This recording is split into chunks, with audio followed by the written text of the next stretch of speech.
Yes, ladies and gentlemen, it is time for Massive Heat. And if you're tuning in right now, you have Massive Heat. I'm Jack Farmer, being joined as always by Raj Geary and Matt Morgan. And fellas, I always like to start off with the hot seat question of the week. And this time, the hot seat question goes to you, Raj Geary. In an interview with ESPN's Unsportsmanlike, WWE champion Cody Rhodes actually said that there is a three-way battle for Triple H's spot once he's done. He said it's coming down to himself, Cody Rhodes, CM Punk, and Seth Rollins.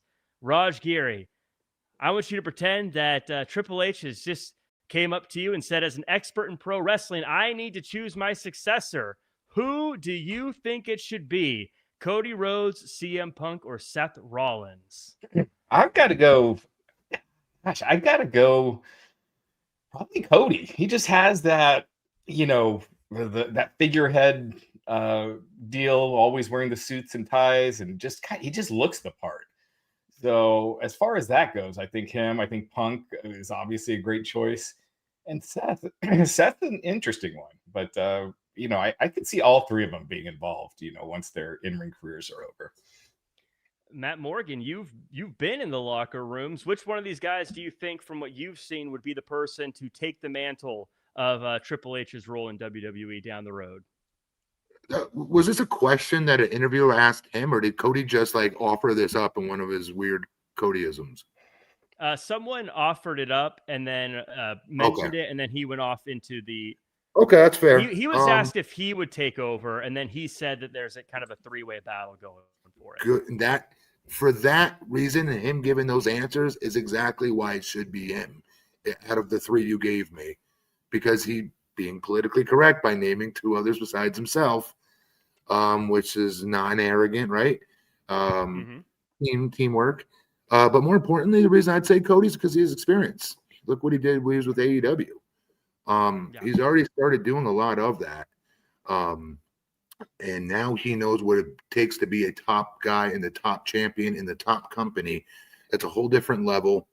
And that's only going to make him all the more credible when the time comes, if it comes. I don't think either three of them are going to be in that spot, obviously, in my opinion. Not because they can't. I just don't think they're going to want to by the time their career is done. But maybe I'm wrong. Yeah, we'll have to see. It's going to be interesting as time goes on. But we got to move forward with what we call this, the promotional part. And that is, everyone, I want you to like, comment, share, subscribe, turn on the notifications here to Podcast Heat Wrestling so you can stay up to date on all of the big slate of shows we do here on Podcast Heat Wrestling. Tomorrow, D'Lo Brown will be live on the Lowdown. We got Wednesday with Nick Patrick, who takes your questions at 4 p.m. Eastern. And coming soon, big announcement, October 3rd, the Wrestling Hour with Josh Chernoff and Dave Sturcio live on Fridays here on Podcast Heat. Do not miss your chance to see those. Again, hit the subscribe button. And if you do hit the subscribe button, you get to be a part of the chat. That's one of my favorite parts, is saying hi to people like Christina Irwin saying yay, and George Gurgis saying, I enjoy watching you guys. George, we enjoy you being here as well. And Vintage Game Spot saying definitely sub. Appreciate you guys. Of course, make sure that you are subscribed so you can hit us with these chats as well as the super chats. That's one way to make sure that you guaranteed get your comment read on the air. Christina Irwin saying his school is also a feature developmental. I think that's both Cody and Seth Rollins. It is both. Hear that, CM Punk? You got to open up a school. That's the next step. You got to keep up with these guys. And Joseph Vendetti, thank you so much for rolling through the podcast and saying hello. Big news broke this weekend, and I want to chat to you guys about it before we get into everything that happened this week. And Matt, I want to go to you first. It was announced Stephanie McMahon going into the Hall of Fame this year. First one announced. I want your first reactions to Stephanie McMahon going into the Hall of Fame. Congrats, obviously. Very deserving. I don't know when the perfect time. I know a lot of people are like, it's so early. It's, 7 months before Mania season even. What the heck? It was uncomfortable the way Undertaker, did the announcement, and a lot of criticism is my point. But moral of the story is the actual outcome. Is she deserving or not? Of course she is. Are you kidding me? Yes, of course she is. But that's basically about it. A lot of people are like, oh, this was a work. She knew she was being inducted. Others like, no, she's not. She really didn't know. And it's like, one way or the other, I don't care. I just see her get inducted to the Hall of Fame. All the crud, I can't imagine being her dad's daughter and going through, you know what I mean? What I'm sure that family is still going through as we speak, of the insanity of her old man. Did you have any personal interactions with Stephanie McMahon during Yeah. your time in WWE? Oh yeah. Yes, very much so. Yeah, she was when I was on SmackDown. She was our head. She was our head writer. And yeah, absolutely. Very, very good. But I also had Vince in there too. Vince, when I transitioned to the stuttering character, good Lord. He was always on it, like behind the camera. Like when I do a promo backstage, the microphone would be my face, the interviewers ask me questions, and I would go back and forth, like looking at him and making eye contact with the camera when I want to drive my point home. Vince is like, "You're too big to do that." I'm like, "What? What do you mean?" He goes, so he's standing behind the camera. He's holding his hand up. You can't see my hand, but like out and out of the frame. He goes, "I want you to stare at my hand the entire time you're talking, that you're looking up in the air, hands on your hips. You're better than everybody else. ... I'm like, little weirdisms like that he would throw in it. But Stephanie would be right there. Stephanie worked with me when they were going to put me in with Carlito as Carlito's bodyguard. Pretty positive that was her idea. And most importantly, my favorite interaction with her was before I even joined WWE. A friend of mine used to write for the Raw magazine at Titan Towers in Stamford. That's how I got part of my job, to be honest. Every Friday night, I'd go work out at that gym, hoping to bump into the McMahon family long before I did Tough Enough. And eventually, Friday nights were nights Vince was working out. Finally ran into him. You guys know the story already. But one time, Stephanie was in there, and I met her. She was only a year older than me when we were in high school. She went to Greenwich, and I played for Fairfield High, one of our rivals in the FCAC conference in Connecticut. So she knew about like me from basketball and things like that. And then there's a spank Greenwich, that's why. And then more importantly, once I got signed, is my first year, I just called up to the roster. I'm on SmackDown. Stephanie was the first person to say congratulations for my wedding announcement to my wife, Larissa, because it was announced in the Connecticut Post. So weird interaction, not weird interactions, but very personal, interpersonal reaction, back and forth. Yeah, Raj, Stephanie McMahon, I feel like if you ask anyone who's been a fan of wrestling for any period of time, they would say that Stephanie McMahon is a slam dunk induction into the Hall of Fame. But to Matt's point, it feels like there's a lot of people who are saying things like it's too soon, or it's just because of Triple H, or what, all these crazy reasons. Right. But Stephanie McMahon, Raj, slam dunk, right? Clearly a Hall of Famer. Absolutely. And it's kind of wild, right? Since they started the Hall of Fame, or since Andre was first inducted, that was like 30 years ago. This is the first time a McMahon is being inducted in the Hall of Fame. So that is kind of crazy to think about. Well, hang on. Jess, I'm pretty sure Jess and Vince Sr. were in. I don't know what years those were, though. Oh, yes. Yeah, I think you're right. But of our era McMahon family of Vince, Stephanie, Shane, Linda. Yeah, of that group. But yeah, totally well deserved. I do wonder doing it back to back with Triple H. It's, who cares? But I probably would have waited an extra year or something just so it's not back to back. But I wonder if she's going to be the headliner, because as far as the big names that are still out there that aren't inducted, you got Batista, you got The Rock. There's not that many. And then, you start getting to the Cenas, the Ortons, and guys like that, the next generation that will be inducted, CM Punk, Jericho. So it'll be interesting to see who the headliner is. I don't think it's Stephanie, but we'll see. Yeah, me either. Well, it does open up for them a lot of possibilities now that it's so common for people to go into the Hall of Fame and then continue their career. To have people like a Randy Orton go in, for instance, this year, but then still continue to be a part of the company and be part of the show. Christina Irwin shouting out, say with a super chat. Thank you so much, Christina, saying she's always been a big supporter of the division. I assume you mean the women's division, which of course, obviously, Yeah. and the growth in that alone, I think, just shows just how far her support has gone and how impactful that's been. If I add one last thing, to Yeah. put a exclamation mark on it here or period on it, is that I saw a lot of chatter online about how she was really good as an entertainer when she first started off with Triple H and DX and the whole McMahon family turn when she turned on her old man to join Hunter and left Hest at the altar.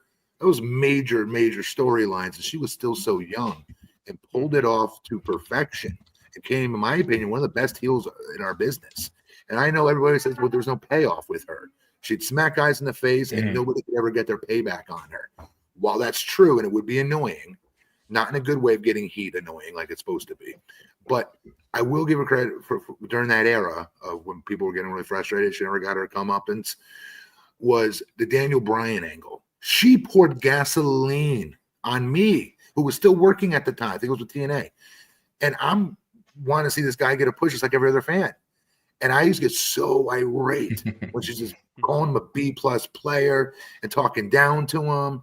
So it added so much more to when Daniel Bryan finally overcame all that crap they were throwing at him. Had win 2 matches at Mania to win the title. She was a part of those huge mountains, not speed bumps, to get him there and make us love him all the more and hate her. She was very good in that part, in my opinion, of dressing him down. Yeah, I think both in front of the camera and behind it, she deserves to be in the Hall of Fame. And so, Yeah, Raj, man. I think you make a good point about it being right after Triple H. But at the end of the day, she deserves it. So I don't see why people are crabby about it at the end of the day. There's worse things in life. Christina Irwin also saying Bray Wyatt likely going into the Hall of Fame at some point is another great pick as well. Very. We'll have to do a prediction show on the Hall of Fame down the road here. Instagram, a wrestling historian with the super my chat boy. said, that's my boy. Says All Out is greater than Lollapalooza. So we're going to talk about LOL-palooza. So let's get cracking because I agree with both those shows. We are going to talk about both those shows. AOTV Productions with the super chat. We love you, AOTV. Thanks for coming through. Asked the question. Cody Rhodes said in an interview with ESPN he believes that he, Punk, and Rollins will take over for Triple H when the day comes. What do you think? Well, AOTV, we actually just spoke about that a second ago. You'll have to go back and watch the very beginning. We all chose Cody Rhodes to take over until Akira Tozawa throws his name in the hat. But for now, we say Cody Rhodes. And then AOTV, I also see your comments here about Ronda Rousey. We'll talk about that in just a second. For now, I want to talk really briefly with you guys about WrestleMania coming up. We talked about the Hall of Fame, WrestleMania right around the corner. PW Insider released the pricing for some of the tickets that are going to be on sale. Section A on the floor looks like the cost of a ticket is going to be $8,998. It obviously goes down from there to the 400 level being $854, and then everything in between. Matt, I see you looking a little blown away here. That is a astronomical ask to go to the show. It is. And transition in this a little bit, hopefully, Raj, I'm going to let you do this real quick, but I want to ask you a couple questions. NBA Finals, front row seats, what are those? Do you know what they go for? So I went to the NBA Finals. And then I'd ask the same question about World Series front row. I'd ask the same thing about Super Bowl front row, front 10 seats, let's say. Mm-hmm. When I went when the Nuggets won, and so the average ticket price is like over $1,000. For finals, I'm talking about the crowning achievements of each league. Yeah. A quick Google says front row is going to be 10,000 to over 50,000. The reason I'm saying that, if I just Google, I don't know how accurate that is. Because I saw a stat that listed this, and I should have screenshot it, and I stupidly didn't. That was listing other professional sports prices. Because in my head, these are astronomical prices. I can never afford. No, I don't know anybody that could honestly afford these prices. However, people are coming, and they are filling them up. So I don't know what to make of it, except for I think it sucks for a fan, obviously, paying that kind of money. But someone did show me this stat, and I wish I got it, you guys, to show you that comparative to these other sports, really jacking up all their rates too. That this is what everybody's doing. I'm not saying WWE should be following suit.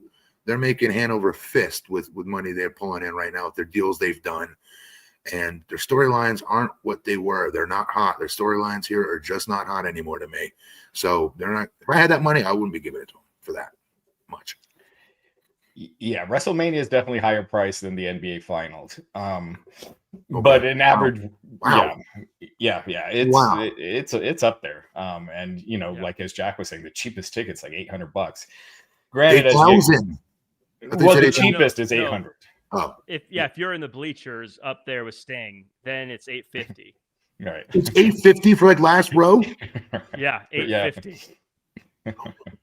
And that's not parking. That's not concessions. That's not buying a replica championship belt. That's none of that. Raj, you're good on this subject. Go ahead. Yeah, I mean, when I went to the NBA Finals when the Nuggets won, we went to I think 2 games, or I think it was 2 games, including the one where they finally won that game 6, and we paid about $600 a ticket for those, but it was nice. About the middle. It wasn't high up, but it wasn't on the floor either. Okay. Yeah, I mean, it's the Mark Shapiro talked about pricing out families, and they're doing it. I mean, I don't see who's going to want to take their entire family unless they're hardcore wrestling fans to the show. If it was like my daughters, I'd love to take them to a WrestleMania. They always have a good time when they go to a wrestling event, but I'm not paying that much for that, especially when they don't really watch it. So hell no. Got to give blood. Like people are just freaking donating blood. It's right. Blood drives just to get. This is ridiculous. It's insane. It's insane. They must pay for a lot of money for blood where you live, Matt, because I'd have to sell more than blood to make that kind of money. Cutting people's lawns, $20 at a time. Right. Well, but Raj, the thing is, if it sells out, that's made the most sense for them, right? That's what I was trying to lead you into, Raj. Because Yeah, I've heard you speak on this before. You're really good, eloquent on it. Oh, thanks. Yeah. If it sells out, then it makes more sense to charge more than to charge less. Tony Khan would be doing that too. If they were selling out all these arenas, those ticket prices would be going up. It's all supply and demand. What happens, Raj, if things start to cool off for WWE and suddenly they're doing these shows and WrestleMania tickets are no longer $9,000 and it starts becoming back down to $1,000 or whatever it is? Does that look bad for WWE? I know whenever we compare, decreasing prices or decreasing income, the internet wrestling community gets all up in a bunch about it. Is that bad? Like, will stockholders and shareholders look at that and say, look, you're not charging $9,000 anymore. What's wrong? Yeah. Well, we're not that far away, from WrestleMania season. And so I don't see it cooling that much that quick. So I think it's a slam dunk. It's going to be the biggest gate that they've ever done. It's going to be insane. And I think they're going to do really well. Whether it's a complete sellout or not, or it's close, they're going to fill that building. But yeah, those ticket prices are insane, but they know what they're doing. And they're doing what the UFC did, is just keep raising, seeing what you could get away with. And at some point, it's going to be too much and they're going to have to bring it back down, but they haven't gotten there yet. Even though for a lot of us fans, it just feels ridiculous how crazy the ticket prices are now. Well, things go up, things go down, like the ratings every single week, Raj. And I know you're on top of these numbers. Dynamite last week came in at 667,000 viewers, up 14% from last week. NXT, 737 viewers, up 13% from last week. Seems like numbers are up after that weird week where everything was down for some reason. Anything to take away from last week's numbers? Yeah, AEW numbers have really fallen since All In. And the episodes that they did at the ECW arena were the lowest that they've done in the show's history. They did 0.13 one week, the 0.11 the next, 0.12 the week after that. And then the Collision ratings were really low in its regular Saturday time slot. They did like 0.04 1 week. So really, really low since All Out. So The lowest ones were for the ECW arena. So I think it does show that these small buildings, when you get too small, it does have an effect. It makes your product not look major league, and it does have an effect on those ratings. It does influence that viewership some. So I know Tony Khan has talked about wanting to do another residency at the ECW arena, but it just doesn't seem like a good idea with how low those numbers got. And if I can just add something, that's why I always let Raj talk about the ratings, because I in today's day and age, I know we still have to gauge them off ratings a little. There's still a little gauge we should be using, in my opinion, with the ratings. But at the same time, I watched their show. For the last 2 months, I've really enjoyed their lead-ups to their pay-per-views. I think they've done a good job, a strong job with a lot of storylines and making you have to watch their show, Dynamite especially, to follow along. So when you're watching a pay-per-view, everything makes sense. You'll miss something if you're not watching their weekly show, I feel now. So even though the ratings were down, I still, like when they were in ECW arena, I love those storylines that they were doing at the time. So I keep watching. I always tell fans, don't watch a show because you like it. Don't, if people talk smack about the ratings, et cetera, who cares? Let them do it. If you're having fun watching what you're watching, have fun with wrestling. Don't overthink it. See, I thought the storylines heading into All In were really good. It's probably the best build-up that AEW has had. But I thought this last show. I did. I just don't think Kyle Fletcher is there yet. Not one person thought Kyle Fletcher was going to win the title. Count me in as I'm the half a person that thought so. I was hoping. I would say one of the things I love about AEW is I didn't necessarily believe in him, but also AEW sometimes does crazy things. I was like, you know what though? They may just pull the trigger on him because sometimes they'll do something that blows you away. He's going to be a million-time champion before it's all done. Yeah, he's got all the potential in the world. He's great. He is good. Well, we will talk about that. I just want to add one thing that to the residency at the ECW arena, I thought what was fascinating is if anyone watches, pull one of those episodes and watch it and how that building looked, and then look at NXT Homecoming at the Full Sail, where the way the building looks is essentially the same. It's a few rows back and then black walls. But look at how NXT lit it and had just lights everywhere and made it look like a super cool high-tech venue with some screens and some stuff. And then look at AEW's ECW arena, and where they just had a few uplights against the wall, and it didn't look like they had that same production value.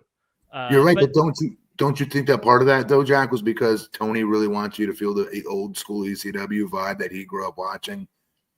I mean, there could be absolutely that, but I think to Raj's point, when you turn on the TV and you see one with the moving headlights and flashing lights everywhere, it was like, oh, this looks great, but again, the building was still just kind of a small building with black walls, which is what AEW was working with. I think as AEW wants to compete, I think those are the little things that they're going to need to start working on to present themselves like they're the top company in the world. Yeah. Let's talk about this weekend. We had two big shows, AEW All Out. A couple of big moments here. Briscoe beats MJF. Statlander's the new women's champion. Adam Page defeats Kyle Fletcher. But over at the Wrestlepalooza side, Brock Lesnar squashed John Cena. Stephanie Vaquer is the new world champ. AJ Lee returns. Lots of stuff going on here. Matt, I want to go to you with your initial thoughts here. We got a couple of super chats as well I want to throw in. AOTV with the super chat saying, Ronda Rousey criticized AJ's return match, saying it was awful, and her match at Mania 34 was better and created more buzz.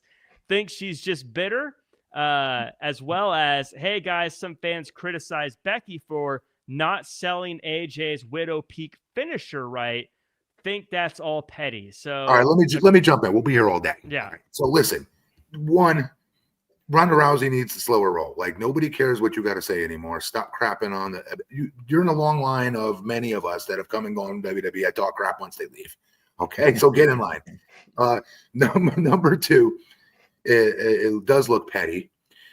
Three, if you look closely, AJ's leg is not hooked, and Becky, you could see grabbing her foot and trying to put it around her leg. So Becky did not try to not work with it. She did everything she could to try to put AJ's foot in place because it was slipping.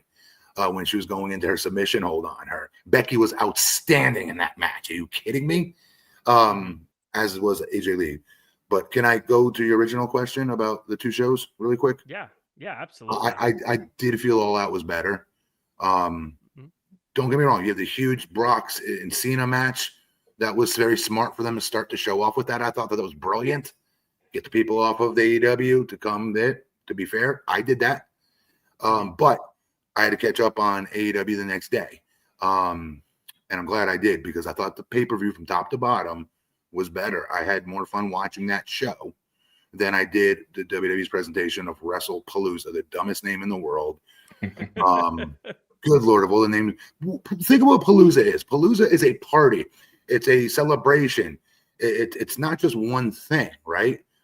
Think about Rockpalooza, whatever those other paloozas we've had. Lollapalooza, right? It's a whole, it's like a gathering. It's not just a concert. It's like all this other stuff they got around there as well, right? So I don't know why they came up with Palooza for. Should have just used Fest. I don't know why they didn't say WrestleFest. Yeah, they own that name too. So yes. I don't know why they don't use it. Yeah. But I agree with that. I hate that name. It's the same reason I hated Super Brawl back when WCW used to do it. When you're the big leagues, you shouldn't be playing off of somebody else's name. You know, they should be playing off of yours. They should be using Mania. You don't use theirs. You don't use Bowl or, you know, anything like that. And so, yeah, I hated the name too. Yeah, the thing I didn't like about the AEW show, it's 14 freaking matches, 6 hours long, and almost all of those were like collision matches.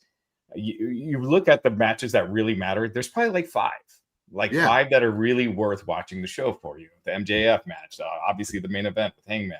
Yeah. The Edge and Christian match. Yes. And gosh, I'm missing. Oh, the Mox Derby, if you're into that. The women match, I feel like that should have been a singles match with Tony. By making it a four-way, it felt less important. The tag team match was outstanding. It brought Jack Barry back. He's now back with Jungle Express. I thought that was a cool moment for what it's worth. But the main event blew my doors off. Yeah. Kyle versus Hangman was freaking out of this galaxy good. Yeah. I just think I get Tony wanting to put everyone on the show, but I just think it would benefit them. I think WWE does too few with the B shows where they're only doing 5 matches. I feel like somewhere like 7 or 8, that's like the sweet spot. Not 14 like you had with All Out, not 5 like you had with Wrestlepalooza. I don't know. Yeah, it felt noticeable to me, if I'm being honest, between the two shows. Yeah, I can see that. I definitely felt like Wrestlepalooza was a much tighter show, but I also didn't leave feeling very surprised or like shocked in any. I mean, the Brock Lesnar Cena was a bit of a shock that it was so lopsided. Yep. But I didn't have that like blown away feeling. It felt like, oh, okay, that was a fine show. This was their first go on ESPN, right, Jack? So like, I thought we were going to get a hell of a lot more. Maybe I'm a spoiled fan. I don't know. It just seemed like, like to your point, Jack, it was underwhelming.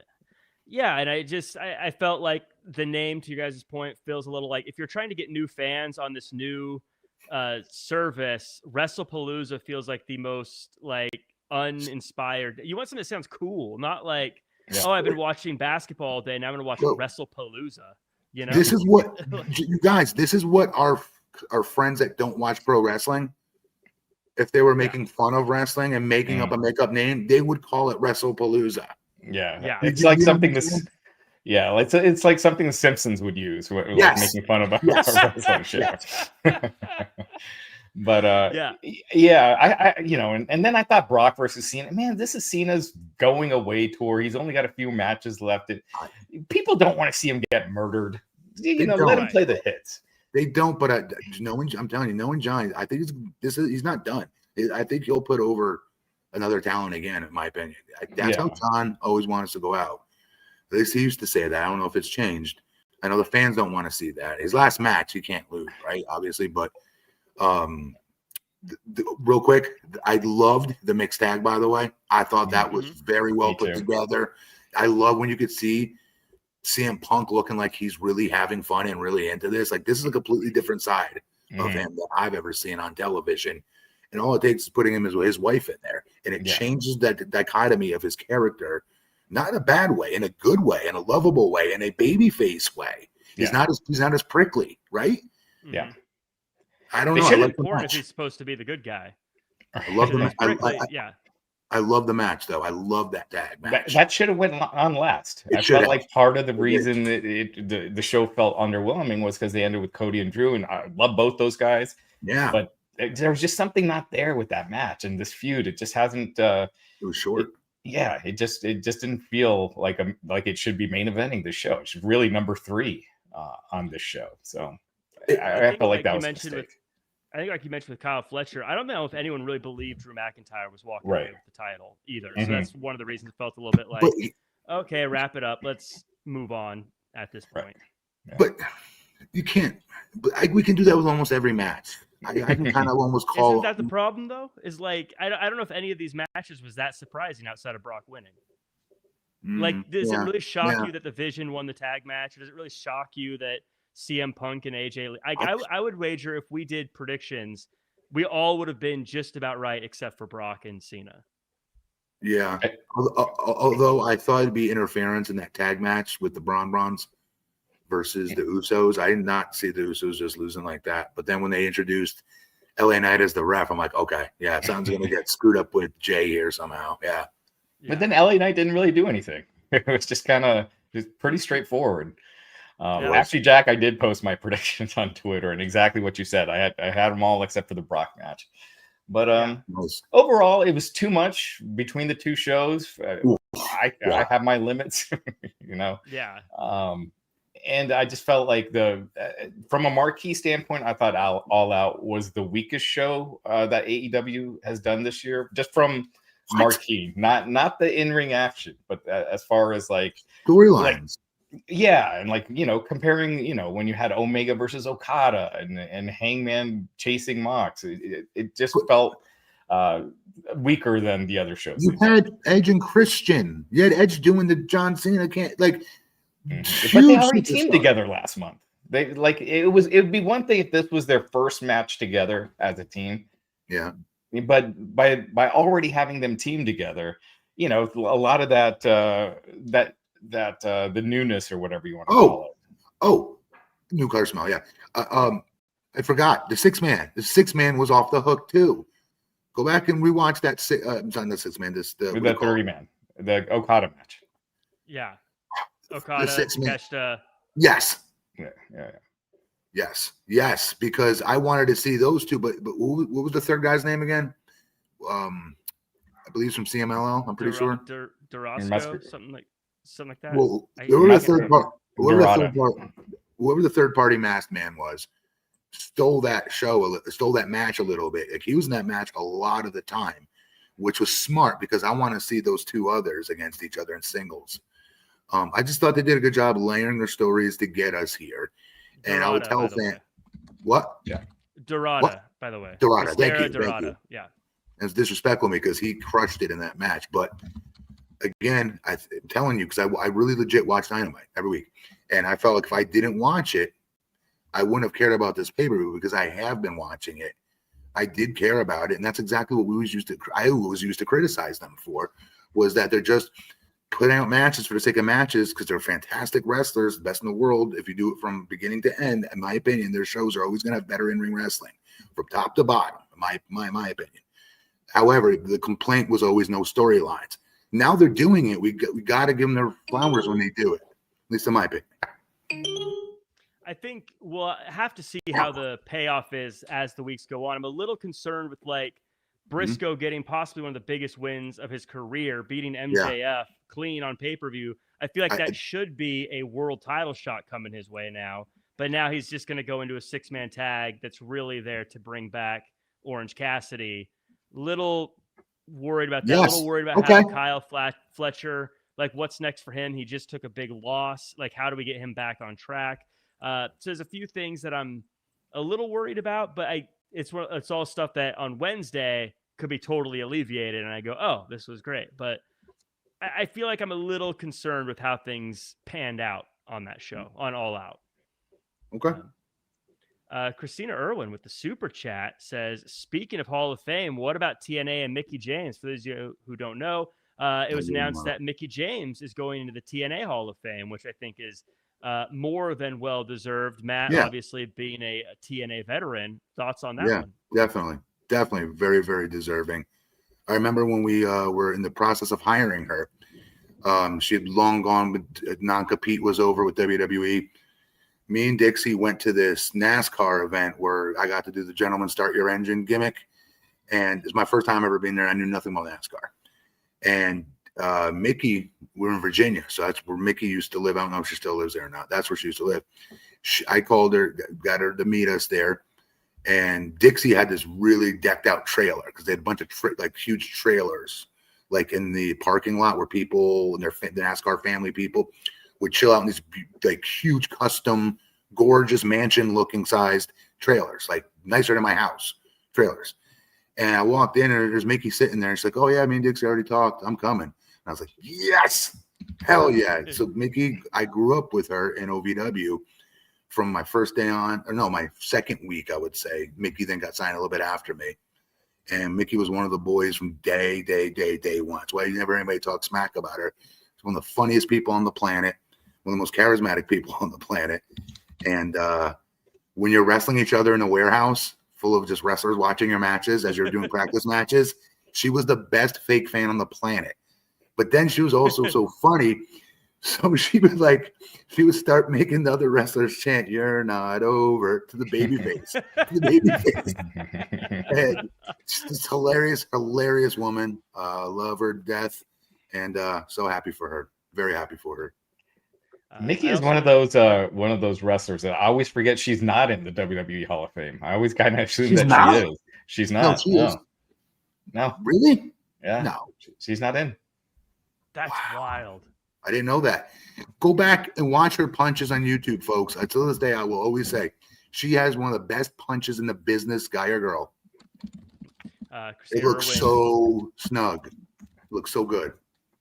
Christina Irwin shouts out sisterhood. Always good to hear that. And yeah, she's been so incredible to wrestling. But and also Christina Irwin had mentioned back when we were chatting about Wrestlepalooza, Bex hasn't submitted in years. Great match. Good point. I agree. Yeah, I agree. Yeah. Incredible match. Yeah.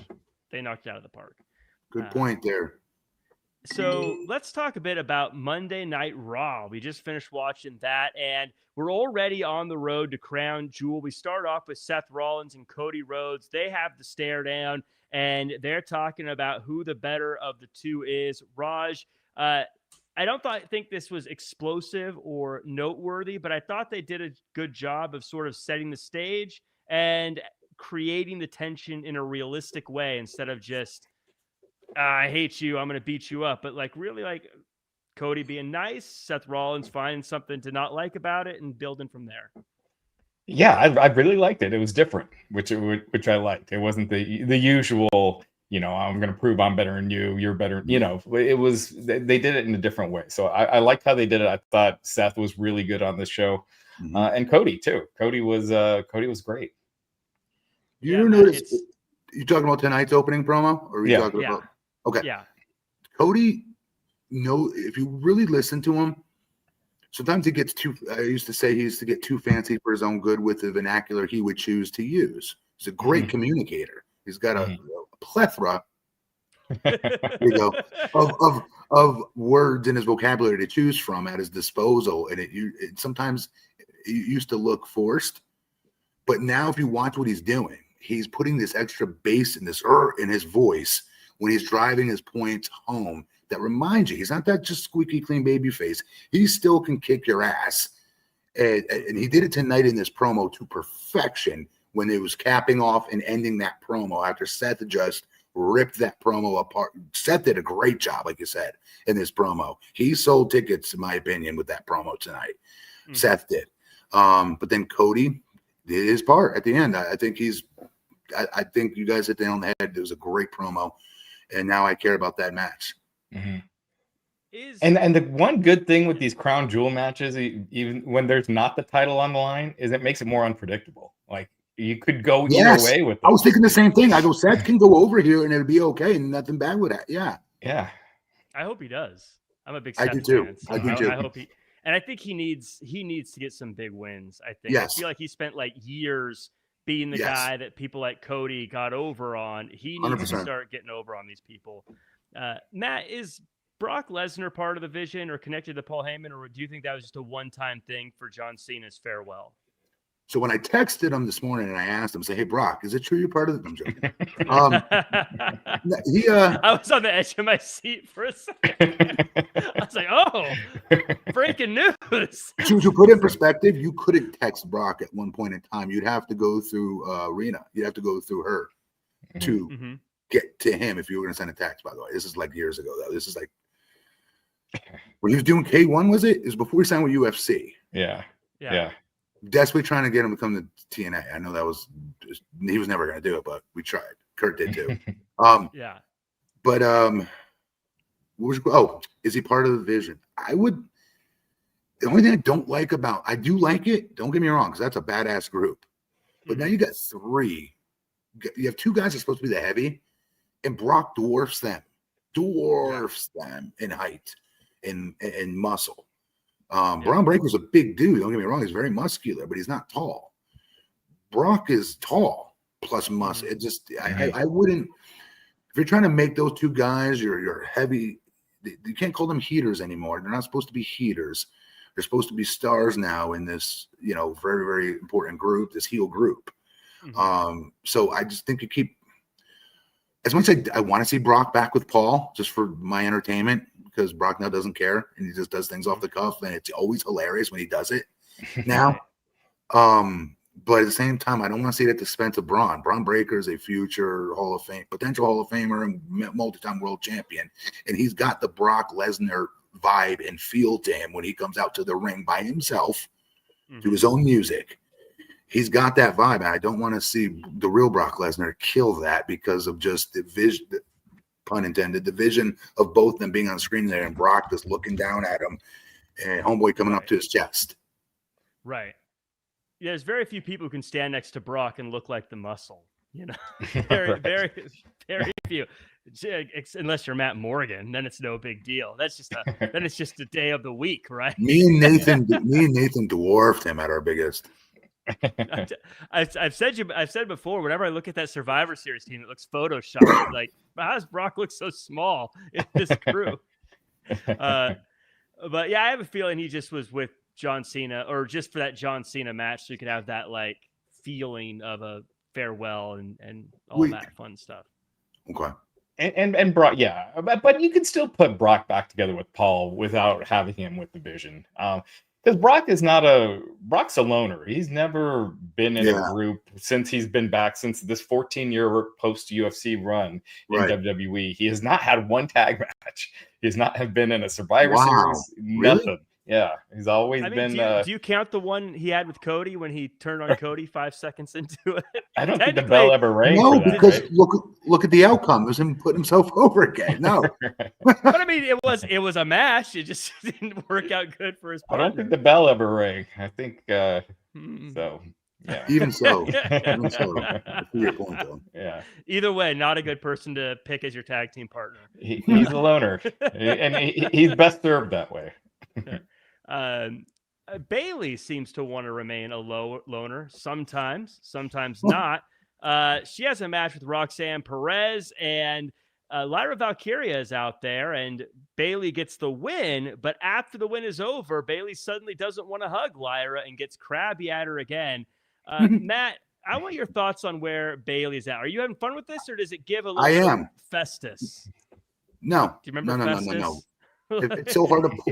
I'm giving her so much props because Bayley is trying something that is very difficult to do, and I love the gamble she's taking. I love that she's betting on herself on this. You can see her going through her iterations of how she's going to communicate this to the fans, that she's changed, that she's listening to the other voice, and now not the good person voice anymore, right? Not bubbly Bayley, but heel Bayley, right? Yeah. And I thought she did a good job on it tonight, and she's only going to get better at it with more opportunities to do it. It's also WWE's job to put her in the right environment, the right segments where it makes sense. It did its purpose tonight. She was very heavily cheered, and then by the end of the segment, she was booed. And no offense to Lyra, like the fans are not in love with Lyra, right? So that, in my opinion, like it wasn't Io Sky, which we'll get into the end of the night, who's a beloved babyface. And when you heel on her, then you're going to get booed out of the building. Bayley got booed out of the building tonight on her own accord, in my opinion, on her own credibility, her own work of showing the character's transition of going from good Bayley to bad Bayley. And my hat's off to her for trying this and betting on herself. I like it a lot so far. I do. Christina Irwin saying she's the Harvey Two-Face of WWE for Batman fans. Raj, tell me about Bayley. I'm trying to think of someone who's done a similar kind of character in the past that has had either success or failure, and I can't really think of one off the top of my head. But you're a bit of a wrestling historian. Anyone who's tried this before, and any historic reference to this? Not historic, but many wrestlers have tried this. Just not big stuff. I remember Al Snow. Like, remember when he talked to Head? Yep. It was kind of similar.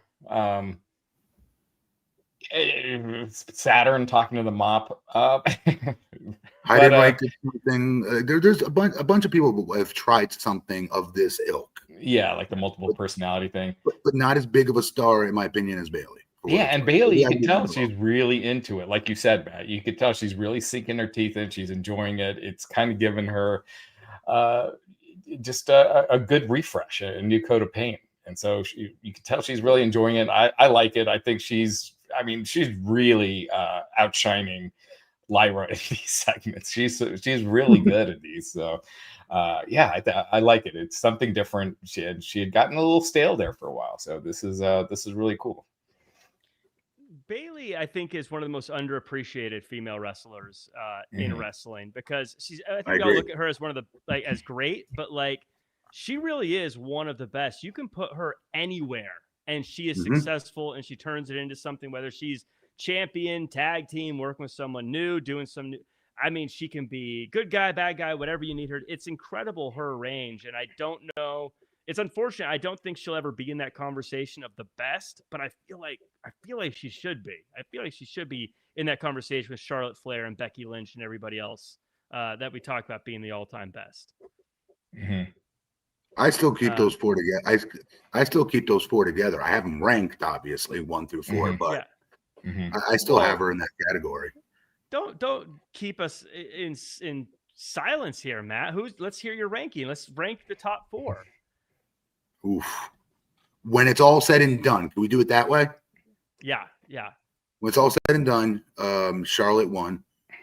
Charlotte. Ooh, damn it! I don't even know if that's accurate. I think Becky won. Right? Becky won. Charlotte 2. You must work for Sports Illustrated. Mercedes 3. That was good. And then Bayley 4. But I don't. Yeah. But we're talking best of the women's ever. That's how I'm putting them, these 4 in this category. Yeah. That's elite company.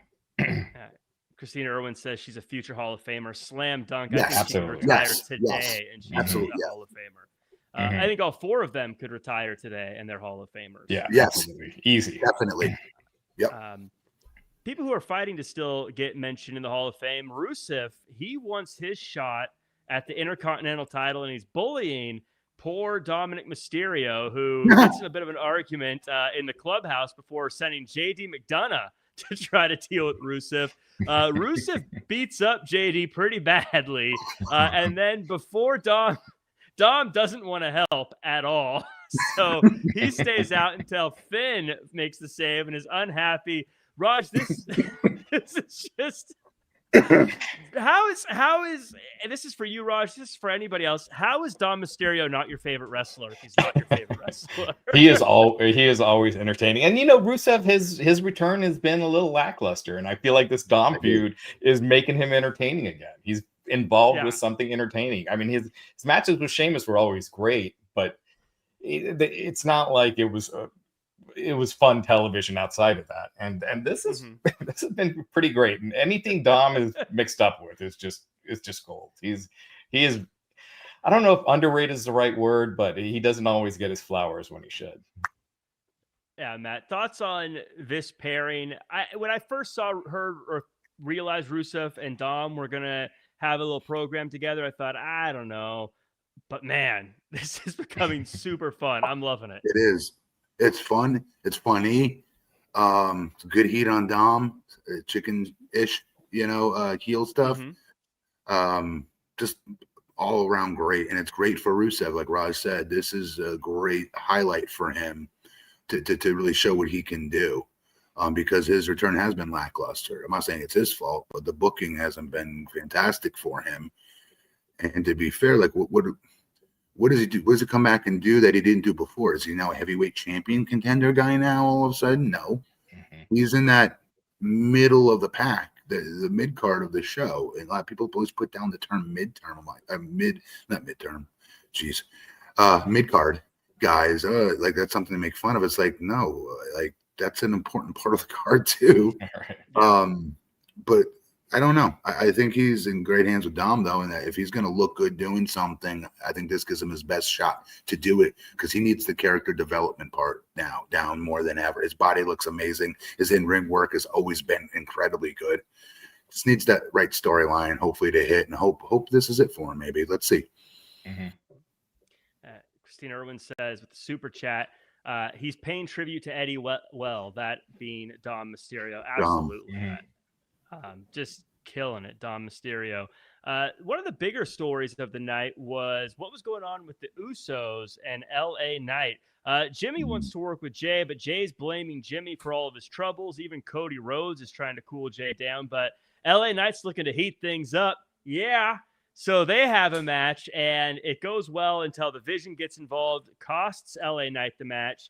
They're about to jump LA Knight, but Jay doesn't want to help. Jimmy does and ends up defending LA Knight. Matt, it's becoming interesting where things are going with LA Knight and the Usos and how they're torn here. What were your thoughts on this segment and this story throughout the show? That with respect to Jay, they tried. They may try again with him in singles. Don't get me wrong. He's super. The eats are super over. His shirts sell. I get why that's all important. But once the bell sounds, there's still something missing there. I'm talking about to be a heavyweight champion, the main event. LA Knight's not missing any of these ingredients. Nothing. So I just want to see him move on and get where he needs to be. And that's in a world championship match where he actually finally wins. And gets to that level. And I feel like when you're putting two very popular baby faces against each other, I almost feel like they're saying, okay, guys, here's the jump ball for who's getting this spot. Go get it. In my opinion, LA Knight's outperforming him. Not based on who wins and loses. That's some markish thing to say. Based on their actual in-ring work, their promo work. Every time LA Knight gets a microphone, he crushes it. It. In the ring, he's crushing it athletically. He is a real finisher. Jimmy's finisher to me is not, I don't think it's like a real finisher. It's a splash off the top rope. Like in 2025, it's not a definitive finisher anymore. Frog Star would, a 5-star frog splash would be something with a little bit more oomph, to it. I just think they've tried with him to get him in that spot. It worked. Yay. Now let's move on to someone else that they've not given an opportunity to be fair to LA Knight, which is a legitimate main event slot. See what he does with it. 'Cause I think he will crush it. So I just want to press the fast forward button on the storyline so we could see the finished product, which is LA Knight being boosted. To your point about that splash too, when you're on the same brand as Bronson Reed, who does a splash, but it's Bronson Reed, and you've got Montez Ford on the other brand who touches the rafters when he does the splash. See the difference though between the two, or the three of them. Yeah. There's differences. You're right. The guy's a friggin' walking condominium. They used to call King Kong Bundy that. Right off the top rope though, like that's a badass finish for him. Yes. Yeah, Raj, I'm with Matt on this. I think that LA Knight, I think you put him across the ring from anybody and give him a microphone, I'm sold. I want to see what he's going to say. And I think he can hold his own with anybody. I'd love to see him call Cody Rhodes a dummy sometime or something like that. Me too. It'd be fantastic. But Raj, is it time to make the move on LA Knight and put Jey Uso in the past? What are your thoughts on that? It kind of seems like they're turning Jay heel. Like they did that backstage segment. Oh, Christina Irwin mentioning it. That was I the only one that saw Jay eyeing Cody's title? Yeah, he made it really obvious he was eyeing Cody's title. So he's super over. I don't know if I'd turn him heel right now. Just with the merch that he sells and the eating. Yeah. But a heel Jey Uso versus a babyface LA Knight, elevate LA, and then have him go for the world title. I'm all for it. I agree with you guys 100%. I feel like LA, he's got everything. So why not give him that run at the top of the title and see what that does? Because I feel like Raw could use a little spark. And with all due respect to Seth Rollins, he's great. But we've seen this movie before, Yes. and I think LA Knight as champ would freshen things up. Yep. Yeah. We get to the main event. Oh, go ahead, Matt. One last thing. LA Knight as a heel is even more entertaining for folks that don't know. So, like, they got to, when he does it, I do want to see him be heel LA Knight, though, when he's doing it. He would be great. I mean, hilarious. He's hilarious. The stuff he was doing with Bray Wyatt, I mean, he was stealing the show in that feud, Yes. when they were trying to use LA Knight as, just as a victim for Bray, but he really got himself over because he was just great in that feud. Yep. What's great about him too as a heel is he's the exact same person. He's just he's just talking to the people you like instead of the people you don't like. Right. But the character's the exact same. He's going to say the same things and acts the same way. It's fantastic. I think he'll bring the dummy out, though. I do. I think he'll bring that out more. Yeah. I want to hear him call everyone dummy. It's funny to me every time because it's so juvenile, but the way he says it, it's so loud and brash. It's great. For fans watching, type in, oh God, what was his name in TNA? Drake. What was it? Eli Drake. Eli Drake, TNA, dummy. Yeah. Just watch. It's one of the funniest promos you'll see ever. We get to the real quick before the main event, Jack. There was that Penta match with Grayson Waller. Yeah, and that move that Penta hit to win the match. Oh my God! I mean, it looked spectacular, but it looked like one of those that if you're off by like an inch, that looks scary as hell. It does, dude. Adam Page had a dead eye on Kyle Fletcher from the top rope. Yeah, and like the dude just tucked his head at the last second. These are me, dude. Everybody's taking dangerous moves, but the athleticism these cats have is just, next level. Yeah, man. But to your point with Penta, great finish to that match. The match was better than I thought it was going to be, if I'm being honest. Because there are a lot of people in the match.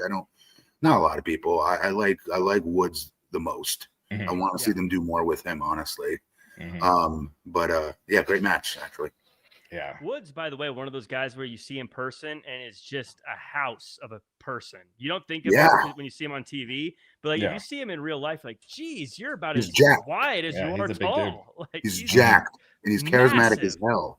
Super charismatic, funny, creative. Mm-hmm.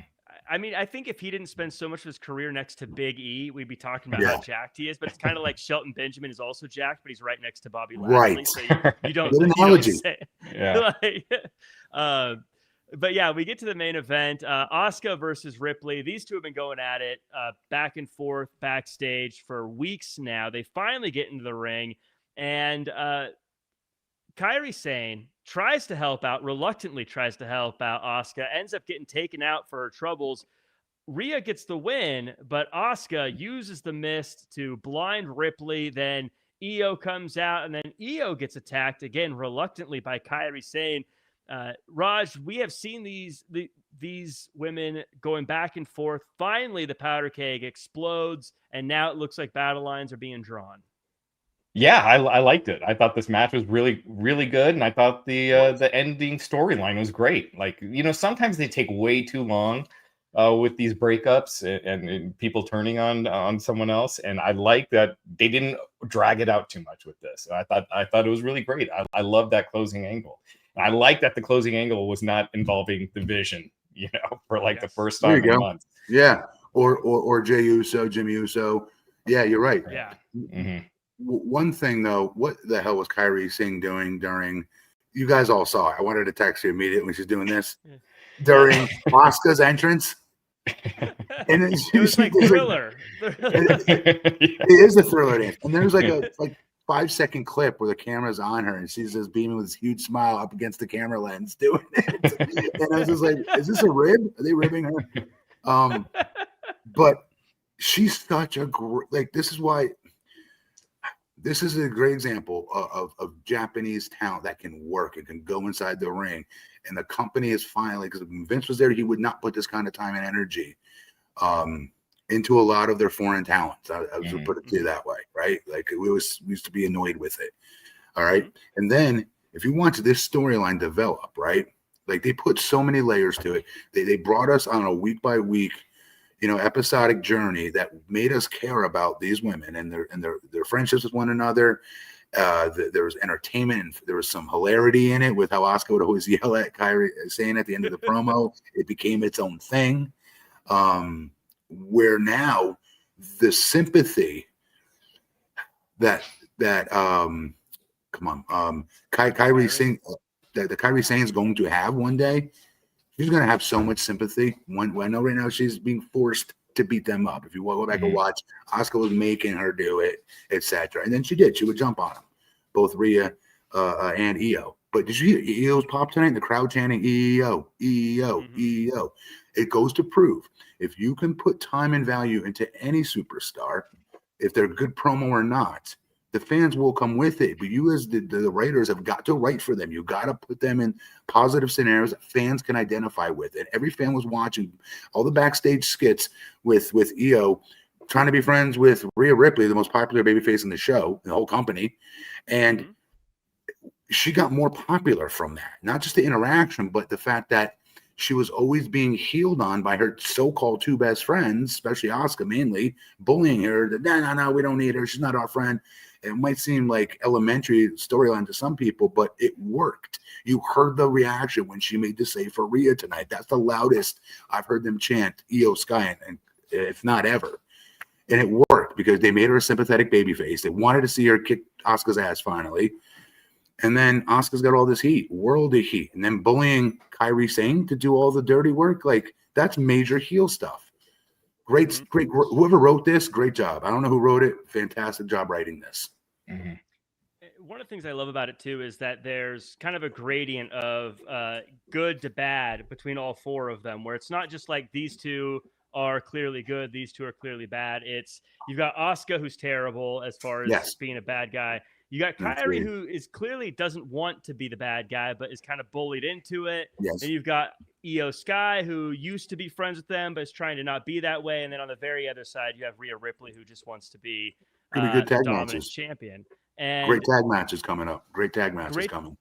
Great tag matches, but also it's not just cut and dry that Asuka and Kairi are going to work out, and it's not cut and dry that Io and Ripley are going to work out as friends either. So like either team could implode at any point as well, which makes the whole thing very fascinating between all four of them. So. And just to reiterate, like the wrestling part, Raj, that match was frigging perfect. Everything in that match was so perfectly executed. Everything. Yeah. There's nothing I would have changed about that match. They're on a different level, athletically speaking. But more importantly, I always tell everybody to watch different wrestlers for why they're over. Go back and watch Rhea Ripley. The reason she's so over, it's not just because she's in great shape, et cetera, and looks like $1 million. It's because of her in between the moves, reactions on her face. Even her entrance, when she comes out, she demands that you look at her like she's a major superstar. And then when she's in the ring, during the psychology of the match and whatever she's doing, watch all of her facial expressions, even between her moves even. It's not just move, this. Watch her body language. She does more than most talents do. And it's the in-between isms of your character that gets you over with that crowd. And she does it better than almost anybody in that company. Yeah. It's kind of funny what you were saying earlier about Vince not always pushing foreign talents. And now you got Becky, Rhea, Asuka, Io, Kairi, Lyra, just so many of the top women who were, born outside the U.S. He always had this weird thing that if you have an accent or that it's going to make it tougher for people to understand you when you have to, verbally get yourself over and sell tickets. But that's been blown out the door not to be true. Yeah. Christina Irwin with the super chat saying it's the senpai of Japanese wrestling. I don't know what senpai is, to be totally honest with you guys. All right. But Christina, I'll take your word for it. Let us know in the chat what that means, Christina, and I'll shout you out there. But overall, I think a very jam-packed week of pro wrestling, fellas. Before we go, though, I want to make sure I go around the horn and get all your information. Raj, any final thoughts for the week, and where can we find you online? No, not really. I was on 83 weeks again. I'll be on again this week, so also check that out. And Christina says it's the seniority of the talent of Japanese restaurant. Okay, there we go. I'll go with that. And Matt, where can we find you? And any final thoughts on this week? No, even though the finish of Raw was great, I like the opening promo. Overall, I thought it was another paint by numbers show for the most part. It was okay. Again, they're still not where they were with that Cody build to Mania, in my opinion, where they were red hot. Maybe I'm being spoiled. But I didn't point that out. I just wanted to point that out. Lastly, you guys know where to find me on social media already. I'm good.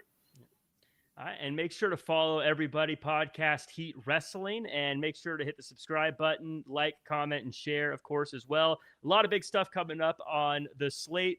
D'Lo Brown tomorrow, live on the Lowdown. Nick Patrick on Wednesday answering questions, as well as our brand new show, The Wrestling Hour, with Josh Chernoff and David Sturcio, live on Fridays on Podcast Heat. Of course, most importantly, we got Massive Heat on Monday, and you don't want to miss it. Again, like, comment, share, subscribe. I'm Jack Farmer. You can find me at Real Jack Farmer across all social media. I'll be doing ring announcing for Championship Wrestling tomorrow in Oxnard at Levity Live, if you want to check that out, as well as for Santino Bros on Thursday. That show will air for free on YouTube if you want to check that out. That does it for us, everybody. We will see you guys next time.